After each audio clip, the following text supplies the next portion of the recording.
इसको डेवलपमेंट कहेंगे, political confusion दिन ब दिन बढ़ती ही चली जा रही है। क्या सूरत हाल है, होने क्या वाला है पंजाब असम्बलियों को लेके? मेरी नज़र में कंफ्यूजन नहीं है, मेरी नज़र में दो जमातें हैं। एक तरफ 13 जमातें हैं पाकिस्तान की, एक तरफ एक जमात है पाकिस्तान तहरीक इंसाफ, जिनके दरमियान मुकाबला है। तहरीक इंसाफ चाहती है इलेक्शन हो, दूसरी 13 जमातें चाहती हैं कि ना हो। वो 13 जमातें अपना सर जोड़ के बैठ गई है, जिनके लीडर हैं आसिफ अली जरदारी साहब। आसिफ अली जरदारी साहब जब मुफाहमत पे आते हैं तो आपको मालूम है जब इतने बड़े अमाउंट्स इन्वॉल्व होते हैं तो कोई भी मान जाता है। खरीदो फरोख्त का सिलसिला जारी, हॉर्स ट्रेडिंग पहली बार हमने नहीं सुनी, सेनेट के ऊपर भी हमने सुना है। लेकिन जो तहरीक अदम एतमाद ला रहे हैं वो ऑपोजिशन है। ऑपोजिशन को अपनी नंबर गेम पूरी करनी होगी और अगर वो नहीं कर पाए तो फिर मुश्किलात होंगी। लेकिन at the same time I think election इस वक्त की जरूरत है, क्योंकि अगर पॉलिटिकल स्टेबिलिटी ना आई बड़ा नुकसान। वैसे अभी इलेक्शन का तो कोई लग नहीं रहा कि सूरत हाल नजर आ रहे हैं इलेक्शन के, लेकिन हमारे ब्यूरो चीफ लाहौर से खबर अब्बास हमारे साथ मौजूद है। उनको वेलकम करेंगे अपने शो में, उनसे पूछेंगे कि खबर साहब ये बताइएगा कि पहले मुज़ाकरात की जो है वो खबरें गर्दिश कर रही हैं, कुछ मुज़ाकरात हो रहे हैं अपोजिशन के बीच और पीटीआई के बीच, फिर उसके बाद असम्बलियाँ तहलील करने का ऐलान किया गया, फिर अदम एतमाद तहरीक आ गई है। अब आखिर होने क्या वाला है कि नंबर्स पूरे किए जाएंगे, असम्बलियाँ तहलील होंगी नहीं होंगी, आपकी नज़र में क्या लग रहा है आपको? फर्दर देखिए, जो तहरीक इंसाफ के चेयरमैन है नाज़िम साहब, उनकी जानिब से बड़ा वाज़ेह और एक ही मुतालिबा रखा गया तमाम सूरत में, जिसके नतीजे में उन्होंने लॉन्ग मार्च भी किया, उन पर कातिलाना हमला भी हुआ, उनको मुकदमा भी दी।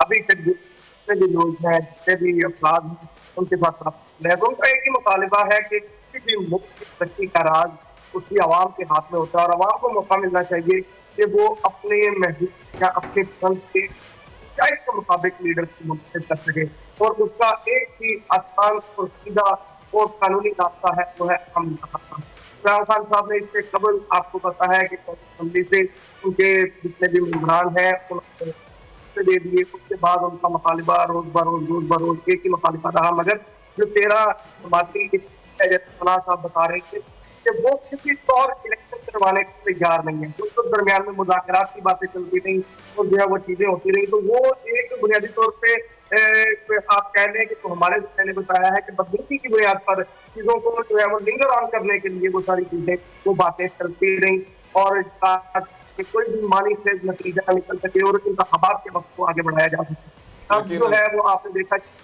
खबर आप सही कह रहे हैं, टाइम बाइंग टेक्निक्स हैं, चीज़ों को लिंगर ऑन किया जा रहा है। I completely agree with that point of view. लेकिन एट द सेम टाइम कुछ और मकासद भी हैं जो हासिल किए जा रहे हैं इस वक्त को हासिल करने के साथ साथ। फॉर एग्जाम्पल कौमी असेंबली में हम देख रहे हैं कि वो इन्वेस्टमेंट के लिए जो तरमीमी बिल पास कर लिया गया, जिसके बाद बैरिक गोल्ड का रास्ता साफ हो गया और रेकोडिक में बलोचिस्तान से एहतजाज की आवाज़ें आती रहीं, उन्हें खामोश कर दिया गया। उसके अलावा ड्रग्स के ऊपर, मनशियात के ऊपर एक और तरमीम लाई गई है कानून में, जिसके बाद सजाए मौत नहीं दी जाएगी उन लोगों को जो मनशियात के केसेस में पकड़े गए हैं। तो बहुत सारे ऐसे टारगेट्स भी हैं जो बैकडोर के जरिए कोई प्लानिंग, कोई कॉन्ट्रैक्ट, कोई ठेका, कोई कानूनी तरमीम की जा रही है पीछे ही पीछे। आखिरी हद तक कोशिशें कर रहा है, तो उसका मकसद तो यही है जिसके हवाले से इमरान खान साहब कह भी चुके हैं कि इनका मकसद जो है वो अपने मामलात को बेहतर करना है, माल बनाना है, करप्शन के जो केसेस हैं उनको खत्म करवाना है, जो नैब है उसको अपने कंट्रोल में करना है। इसकी अमली मिसालें आपको दिखाई दे रही हैं। एक के बाद एक जो है वो पीडीएम जमात के रहनुमा नैब के तारीफ होते जा रहे हैं, बरी होते जा रहे हैं। तो खबर साहब, आपको नहीं लगता कि खान साहब को असम्बलियां पहले ही तहलील कर देनी चाहिए? जब उन्होंने ऐलान किया उसी वक्त असम्बली पास कर दे कि जी ये ली हमें असम्बलियां तहलील करने की असम्बली दे दी है। इतना डिले करने की क्या जरूरत थी? 1.5-2 महीने से हम सुनते आ रहे हैं कि असम्बलियां तहलील होने वाली हैं, मैं ऐलान कर दिया है, फिर तारीख दूंगा। अगर तारीख दी है तो फिर ये अपोजिशन को टाइम मिल जाता है ना कि कुछ कोई एक्शन प्लान अपना तैयार कर सकें।